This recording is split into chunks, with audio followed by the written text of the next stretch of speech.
সবাই কেমন আছো? আশা করছি সবাই খুব ভালো আছো, সুস্থ আছো।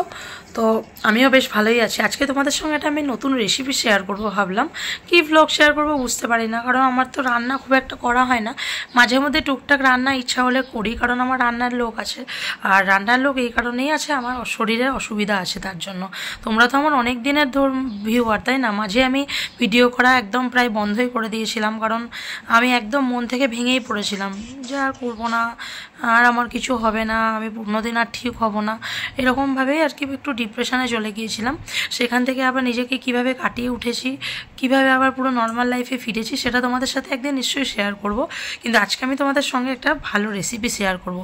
আর আজকে সন্ধ্যাবেলায় আমার যেহেতু রান্নার দিদি আসবে না, ছুটিতে আছে, সেই জন্য আমি ভেবেছি আজকে রাতে চিলি চিকেন বানাবো। তো চলো আমি তোমাদেরকে চিলি চিকেন রেসিপিটা দেখাচ্ছি, রেস্টুরেন্ট স্টাইলে কীভাবে করতে হবে। তো খুব সহজ পদ্ধতিতেই দেখাবো, তোমরা বাড়িতে ট্রাই করতে পারবে। তো চলো দেখতে থাকো। আর ভালো লাগলে অবশ্যই লাইক কমেন্ট শেয়ার করতে ভুলো না, সাবস্ক্রাইব করে দিও। আর ফেসবুক থেকে যদি আমার ভিডিও দেখো তাহলে কিন্তু অবশ্যই ফলো করে দিও। তো চলো ভিডিওতে যাওয়া যাক। বাইরের দোকানে চিলি চিকেন খেতে আমরা সবাই তো খুবই ভালোবাসি, কেউ ভালোবাসে না এমন হয়তো খুব খুঁজেই পাওয়া যাবে না। কিন্তু বাড়িতে যদি সেরকমভাবে দোকানের মতো চিলি চিকেন বানানো যায় বা রেস্টুরেন্টের মতো, তাহলে কেমন হয় বলো তো? আজকে তোমাদেরকে সেই রেসিপিটাই শেয়ার করব। তো দেখো, এখানে আমি চিকেন নিয়ে নিয়েছি। আমি এখানে প্রায় 750 মতো চিকেন নিয়েছি। তো চিকেনটাকে ভালো করে ভিনিগারে আগে ভিজিয়ে রেখেছিলাম, যাতে গন্ধটা চলে যায়, আর একটু নরম হয়ে যাবে, তাহলে ভাজার সময় তাড়াতাড়ি সিদ্ধ হয়ে যাবে। তারপর এই চিকেনের মধ্যে আদা রসুন কাঁচা লঙ্কা পেস্ট, গোলমরিচ গুঁড়ো, একটু লঙ্কা গুঁড়ো, আর সয়া সস, আর লবণ, আর একটু ডিম। এখানে আমি একটা ডিম দিয়েছি, তোমরা মাংস অনুযায়ী নেবে। আমি এখানে 750 মাংস নিয়েছি, এখানে আমি একটা ডিম ব্যবহার করেছি। এবার এটাকে মাখিয়ে আমি ভালো করে আধ ঘন্টা রেখে দেবো, আধ ঘন্টা ম্যারিনেট করে রেখে দেবো। আর এখানে আমি কিন্তু কোনো হলুদ ইউজ করিনি, আর হলুদটা না দিলেই ভালো হয়।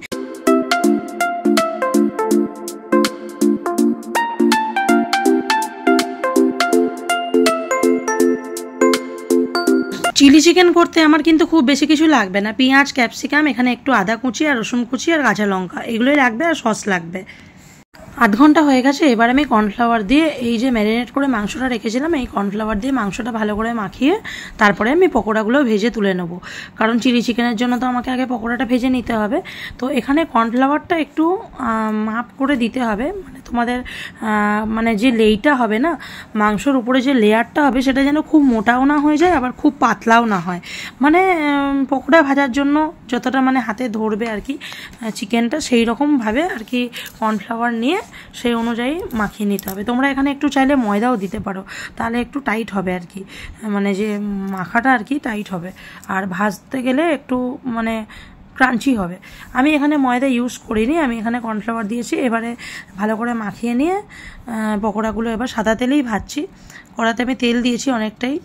তো এখানে আমার মাংস অল্পই আছে, খুব বেশি মাংস নেই, সেই অনুযায়ী তেল দিয়েছি। আর এই পকোড়া ভাজার তেলেই আবার আমার চিলি চিকেনটা হয়ে যাবে। তো একে একে সব পকোড়াগুলো ভেজে নিচ্ছি। আর পকোড়া ভাজার সময় এটা মাথায় রেখো, গ্যাসটা কিন্তু খুব জোরে করে দিও না, মানে খুব বাড়িয়ে দিও না, মিডিয়াম ফ্লেমে ভাজবে। তা না হলে কি হবে, উপরটা পুড়ে যাবে আর ভিতরটা সিদ্ধ হবে না, তা যেন না হয়। মানে গ্যাসটা একটু হালকা করে কমিয়ে কমিয়ে আর কি পকোড়াটা ভাজতে হবে, একটু ধৈর্য ধরে, তবেই মাংসটা ভিতরটাও সিদ্ধ হবে আর উপরটাও পুড়ে যাবে না, ঠিক মতো ভালো করে ভাজাও হয়ে যাবে। তো দেখো, আমি এপাশ ওপাশ উল্টে পাল্টে ভালো করে ভেজে নিচ্ছি। আর এখানে কিন্তু গ্যাসটা আমি পরে একটু বাড়িয়েছি, এতক্ষণ কিন্তু গ্যাস কমিয়ে কমিয়ে করছিলাম। আর অনেকগুলো চিকেন আছে, আর তাড়াহুড়ো করে করলে হবে না, আস্তে আস্তে ভাজতে হবে, ধৈর্য ধরে, আগেই তো বললাম। আর চিলি চিকেনের পকোড়া ভাজা হয়ে গেলে কিন্তু গ্রেভিটা করতে বেশিক্ষণ সময় লাগবে না। দেখো, পকোড়াগুলো তো আমার ভাজা হয়ে গেছে, এবার চিলি চিকেনের গ্রেভিটা তৈরি করে নিতে হবে। তো আমি ওই তেলের মধ্যেই আদা কুচি, রসুন কুচি আর কাঁচা লঙ্কা কুচি দিয়েছি, ওটা একটু স্কিপ হয়ে গেছে। তারপরে ওগুলো একটু ভাজার পরে এখন পেঁয়াজ কুচি দিয়ে দিলাম। পেঁয়াজগুলোকে চৌকো চৌকো করে কেটেছি, দেখতে পাচ্ছ তো কীভাবে কেটেছি। চিলি চিকেনে কিন্তু এইভাবেই দেয়, রেস্টুরেন্টে দেখবে অনেক সময় দেখতে পাবে এরকমভাবেই কাটা থাকে। আর ক্যাপসিকামও দিয়ে দিয়েছি। তোমাদের যেমন মাংস সেই অনুযায়ী তোমরা পেঁয়াজ আর ক্যাপসিকামটা দেবে, কারণ এইটা দিয়েই তো গ্রেভিটা হবে, এতে কিন্তু আর কিছু পড়বে না, শুধু এইটাতেই হবে। তো পেঁয়াজ ক্যাপসিকাম দিয়ে দিলাম। এবার এর মধ্যে একটু ভালো করে ভেজে তার মধ্যে এবার লবণটা দিচ্ছি। লবণটা দিলে একটু সিদ্ধ হয়ে যাবে, পেঁয়াজটা আর ক্যাপসিকামটা একটু নরম হয়ে যাবে আর কি। আর ঢাকা দিয়ে এটাকে একটু সিদ্ধ মতোই করে নেবো, কারণ এটাতে জল আমি দেবো পরে, কিন্তু খুব জল লাগবে না বললেই চলে, কারণ এটা পুরো সসের উপরেই রান্নাটা হবে। আর এখন কিন্তু আমি হাই ফ্লেমেই রান্নাটা করছি। এটা চিলি চিকেন যেহেতু একটা চাইনিজ রান্না, এটা হাই ফ্লেমেই করতে হবে। আর এখানে দেখো এই মুহূর্তে একটু আদা রসুনের পেস্ট দিয়ে দিলাম। ম্যারিনেশনের সময় একটু আদা রসুনের পেস্ট আর কি রেখেছিলাম, সেটাই দিলাম। অনেকে এই টাইমে আদা রসুন পেস্টটা দেয় না, কিন্তু আমার মনে হয় এখানে আদা রসুনের পেস্ট দিলে রান্নার ফ্লেভারটা ভালো আসে, খেতে বেশি ভালো হয়। তো এটা দিয়ে একটু কষবো, যখন তেল ছাড়বে তখন এর মধ্যে মানে বাকি যে সসগুলো দিয়ে আর কি রান্না করবার সেগুলো অ্যাড করব। পেঁয়াজ আর ক্যাপসিকামটা তো ভাজা হয়ে গেছে, নরম হয়ে গেছে, কিন্তু পেঁয়াজ ক্যাপসিকাম ভাজার সময় একটু লবণ দিয়েছিলাম। তোমরা কিন্তু লবণটা আন্দাজ করে দিও, কারণ আমরা যে সসটা অ্যাড করব সসের মধ্যে কিন্তু আগে থেকেই নুন দেওয়া থাকে। তো আমি টমেটো সস অ্যাড করলাম, তারপরে গ্রিন চিলি সস অ্যাড করেছি, আর এরপরে দিয়ে দিলাম red chilli sauce. Red chilli সসটা আমি ঝালের জন্য দিয়েছি, রেড চিলি সস আর গ্রিন চিলি সস। তোমরা যদি মনে করো যে ঝাল খাবো না তাহলে কম করে দিও, মানে আন্দাজ মতো দিও। আর এর মধ্যে এখন দিয়ে দিচ্ছি সোয়া সস বা সয়াবিন সস, যেটা বলো না কেন। তো দেখো কালারটা কত সুন্দর এসছে। এবারে এটাকে একটু ভালো করে একটু কুক করব, 5 মিনিট মতো কুক করব। তারপরে এর মধ্যে আমি জল অ্যাড করে দিয়েছি। জল না অ্যাড করলে তো হবে না। এবার যে এই যে জলটা দিয়ে দিলাম, এটা তো একটু পাতলা হয়ে গেল। জলটা যাতে একটু ঘন হয়, চিলি চিকেন থেকে যত রেস্টুরেন্টে কীরকম একটু গ্রেভি টাইপের হয়, একটু আঠালো আঠালো, সেই আঠালো ভাবটা ঠিক করার জন্য একটা প্রসেস আছে, কিন্তু সেটাও তোমাদেরকে বলছি। দেখতে থাকো ভিডিওটা। আর এই ভিডিওটা কেমন লাগছে আশা করি তোমাদের ভালো লেগেছে ভিডিওটা। যদি ভালো লাগে অবশ্যই লাইক কমেন্ট শেয়ার করতে কিন্তু ভুলো না, আর চ্যানেলটা সাবস্ক্রাইব করে দিও। তো এখন দেখো ঝোলটা ফুটে গেছে, এর মধ্যে আমি দিয়ে দিলাম কাঁচা লঙ্কা কুচি। কাঁচা লঙ্কা কুচি তোমরা যতটা ঝাল খাবে সেই অনুযায়ী দিও। আর এখন আমি এখানে পকোড়াগুলো সবগুলো দিয়ে দিলাম।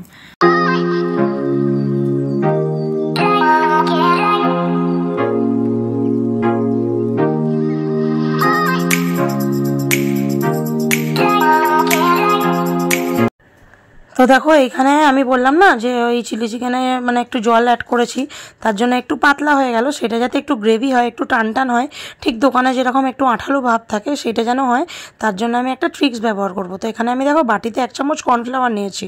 কর্নফ্লাওয়ারটাকে একটু জল দিয়ে গুলে নিলাম, এমনি নর্মাল জল, ঠান্ডা জলেই এমনি গুলে। তো এটা আমি এই চিলি চিকেনের মধ্যে দিয়ে দিচ্ছি। যেই দিলাম এটা না একটু আঠালো হয়ে যাবে যখনই আমি দেবো। তো মানে ওই জন্যই কর্নফ্লাওয়ার দিয়ে মেখে আর কি চিলি চিকেনের পকোড়াটা ভাজতে হয়, তাহলে একটু টান ব্যাপারটা আসে, যেটা জলজলা ব্যাপারটা ওটা টেনে যায়। তো সেই জন্য এখানে ওইটা ব্যবহার করলাম। তোমরা কোনো তরকারি যদি খুব ঝোল হয়ে যায় তখন এই কর্নফ্লাওয়ারগুলো যদি দাও না জলে, তখন দেখবে একটু ঘন হয়ে গেছে। তো এখানে চিলি চিকেন তো আমার প্রায় তৈরি হয়েই গেছে। এটা একটু ফুটছিল, মানে একটু শুকনো হয়ে গেলে আমি তখনই এটা নামিয়ে নেবো। আমি একটু জলটা দিলাম তার কারণ চিলি চিকেনের পকোড়াগুলো যাতে একটু নরম হয়, না হলে যখন খাবো তখন একটু শক্ত হয়ে থাকবে। তো সেই জন্য আমি একটু মানে ফুটিয়ে নিচ্ছি, একটু গ্রেভি হবে তখন আমি নামিয়ে নেব। তো দেখো আমার চিলি চিকেন প্রায় রেডি হয়ে গেছে। আর কালারটা কেমন হয়েছে কমেন্ট করে জানিও। কিন্তু দোকানের মতো দেখতে লাগছিল কি? আমি তো এখন ভয়েস দিচ্ছি, আমরা কিন্তু খেয়েছিলাম, খুব সুন্দর খেতে হয়েছিল। আর মিষ্টি টক ঝাল ব্যাপারটা একদম ঠিকঠাক হয়েছিল।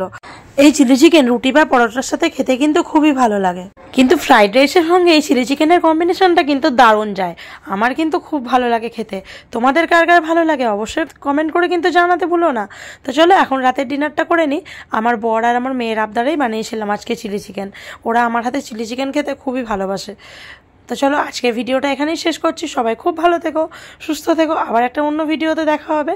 আর কমেন্ট করে জানিও নতুন নতুন কি ভিডিও দেখতে চাইছো তোমরা। তো চলো টাটা, গুড নাইট।